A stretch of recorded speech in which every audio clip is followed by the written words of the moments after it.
घोड्याचा तबेला का म्हणायचे, तर या मुंबईमध्ये पूर्वी घोडागाड्या असायच्या. हां, जशा नगरला टांगा आहेत तशा तिथं घोडागाड्या असायच्या आणि त्या म्हणजे घोड्यागाड्यांचं बग्गी जे काही बग्गी म्हणतो ते का? ज्याला आपण गॅरेज म्हणतो, हां, घोड्यागाड्यांचं जे गॅरेज आपण गाड्यांचं गॅरेज म्हणतो, हां. तसं घोड्यागाड्यांचा तो तळ होता अच्छा. तबेला.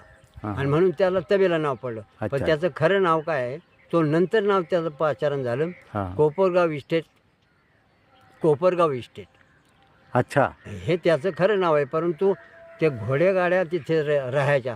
गाड्या ते काय करायच्या, रस्त्याने येऊन सोडायच्या आणि घोड्यांना येऊन तिथे तबेल्यात आंघोळ बिंघोळ करण्यासाठी किंवा त्याला खाणं दाणा देण्यासाठी ते तबेला होता तो, अच्छा. हां. घोड्याचा तबेला. हां. त्या म्हणून त्याला घोड्याचा तबेला म्हणतात. हां, हां, हां. तर त्या तबेलामध्ये सोयीर समाजाच्या माझ्या सोयीर समाजाच्या संबंधात साने गुरुजी आणि अण्णा आले आणि आले तर ते त्यांचे सारे